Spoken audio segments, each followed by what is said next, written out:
The CAYO PERICO heist is one of the most extensively studied pieces of content in all of GTA Online, and there are countless guides all over YouTube on how to make millions of dollars with it. However, despite its straightforward design and solo-friendly nature, there are certain nuances to the CAYO PERICO heist that are often overlooked by newcomers. And while the finale is where you're most likely to make an error because of the stealth-oriented nature of this mission, there's also plenty more that can go wrong before you even get to the finale mission.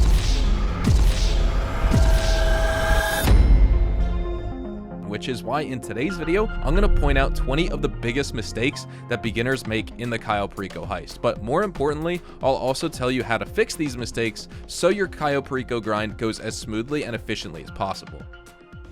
The first and one of the most easily rectifiable mistakes that beginners commit is ignoring the conveniently placed fast travel feature in their Kasaka submarine. In fact, if you're grinding CAYO, you should never manually travel to a faraway location for any of your heist prep missions. I mean, yeah, for the last few miles, you'll have to pull out a Sparrow or an oppressor and make it to the location on your own, but the Kasaka will always spawn far away from the destination, so you can just spend $2,000 at the captain's chair and bring yourself right next to the objective without having to waste several minutes on travel. By the way, if this is your first time doing the heist, don't worry. The price is going to be $10,000, but it will go down to $2,000 for every subsequent attempt afterwards. And if you haven't purchased a Sparrow helicopter already, do it right now. It's much faster to fly around in one of these than driving a car, because not only is the Sparrow faster than any car, but it also spawns inside of the submarine, and you can directly enter the Kasaka with your Sparrow whenever you're done with a mission.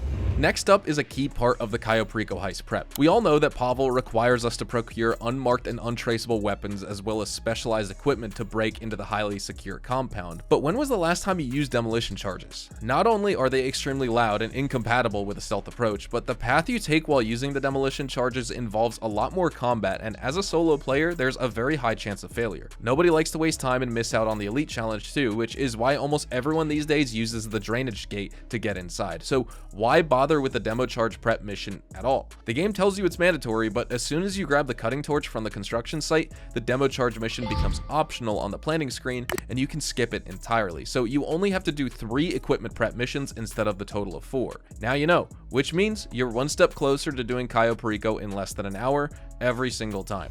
And while we're talking about that cutting torch mission, don't forget to wear a hard hat before you walk into the search area at the construction site. The game tells you that security guards will be less likely to spot you if you wear this hat, but it doesn't really give you the full picture of it, because while wearing this hat, you might as well be invisible to them. In fact, you can cut right through their field of view in a full sprint, looking like a man who's about to commit some very illegal deeds, and they still won't call you out. All you have to do is just keep your gun holstered and not collide with any one of them. That's the only way they're going to be alerted to your presence. And the best part is that you don't have to search for a hard hat. It's always placed on a table near the entrance.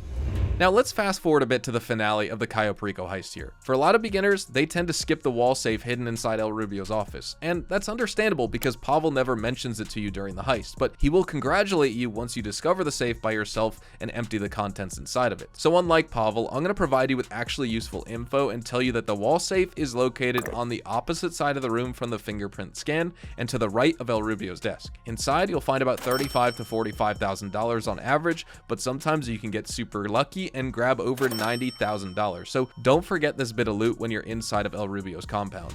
As for the fingerprint scanner, there's a guaranteed way to get it right every single time without failing a single hack. You don't have to enter the images manually. Instead, all you have to do is make sure that the topmost image is set to the correct position. This is easy to do since the top of the fingerprint is always the narrowest part, and you can even see the completed pattern on the right side. Then, for each slot below the topmost row, all you have to do is set it to the first position and scroll right. The number of times you scroll right is the slot or row number -1. So for the second slot, you scroll to the right once. For the third slot, you scroll to the right twice, and so on.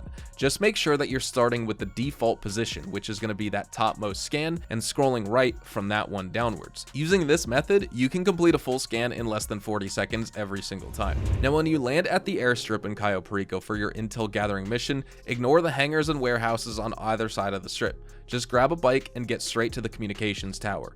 There's no point in wasting time on scouting out the secondary loot because you know they'll always spawn at the same fixed locations. During the finale, you can go for secondary loot first if you take the Longfin approach, Or you can do the El Rubio compound first and head to the main docks for a full loot bag if you take the Casaca approach. Not searching for secondary loot is going to save you 3 to 4 minutes of time as a solo player, and if you're in a team, you can always scope out the secondary loot in the compound itself once you hack the communications tower.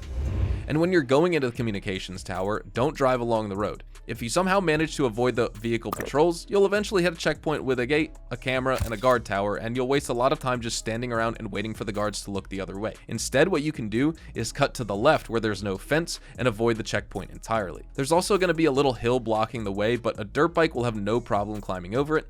Once you're on the other side, you don't have to deal with any of the guard patrols or cameras, and there's a nice clean path leading straight to the comms tower.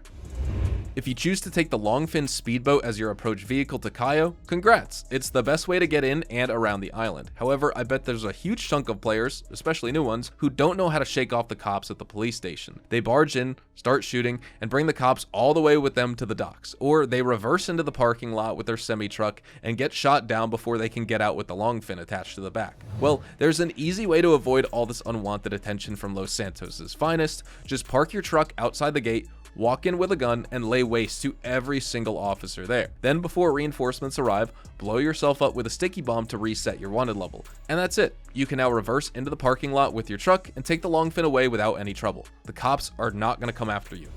Inside of El Rubio's office, there's also a chance to spawn highly valuable paintings. Sometimes you get one, but other times you may get both. A lot of players will end up ignoring these paintings because they're more attracted to the conventional loot, such as cash. However, if you're lucky and spawn both paintings in the office, it's honestly well worth it just from an efficiency standpoint to ignore the airstrip and head straight into the drainage tunnel, because then you can fill up your bag with secondary loot and get the primary target at the same time. Each painting does take up half your bag, so both of them will give you a full bag right there. Plus, paintings are slightly more valuable than cash, so if you're choosing between cash and paintings, always take the paintings. Alternatively, you could load up half your bag with one pile of Coca-Cola, which takes up exactly 50%, and then fill the remaining space with a painting.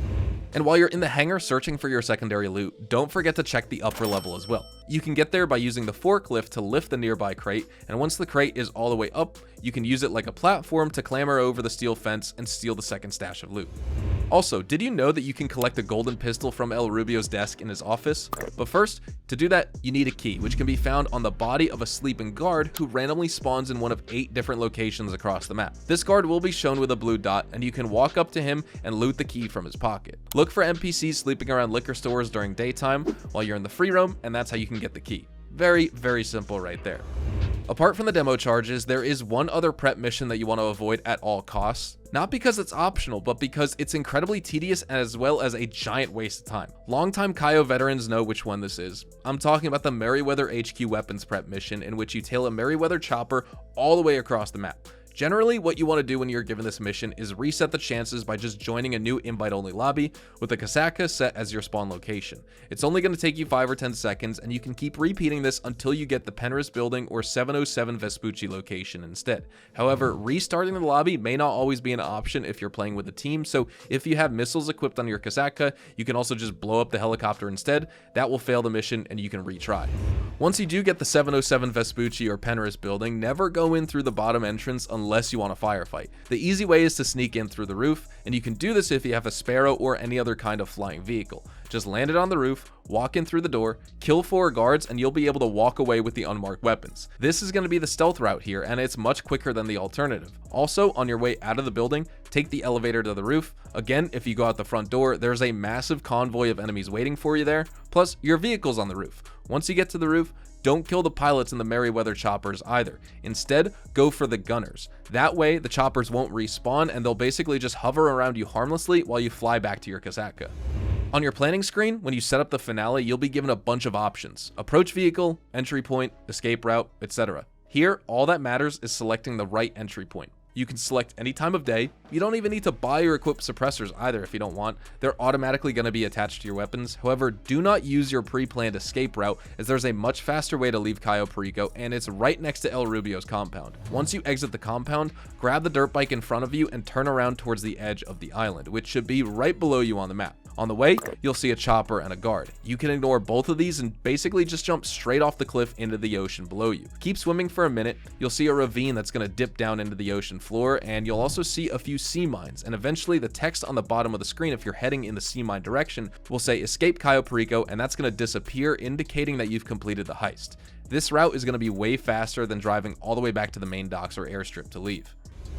If you scope out the safe during the prep mission, you'll need to visit the Diamond Casino, where you find El Rubio's head of security in a penthouse, and you'll have to steal the code from him. This guy can spawn in one of 3 different locations: a bedroom, an office room, and a party room. However, you don't have to actually search each place until you find him. There's an easy way to tell exactly which place he's going to spawn in, and you can do that by spotting the 2 guards in front of the penthouse door. If these 2 are on the bottom side of the map, your target is going to be in the party room right next to the bar. If the guards are on the right side of the map, just open up the door to your right after entering and you'll find him in the bedroom. If the guards are on the top side of the map, guarding the top row of penthouse suites, you'll find your guy in the office room. Now, once you finish a Cayo Perico heist, you go into a cooldown period during which the heist isn't going to be available to you. A lot of new players who aren't familiar with Cayo grinding will leave the heist for days before they give it another try, thinking that they got away with a decent chunk of money the last time. But what if I told you that you can make an extra $200,000 or more just by replaying Cayo Perico within 3 hours of the last attempt? Now let me explain. First, you wait out the 2-hour and 24-minute timer until Cayo Perico is available for you to play once again.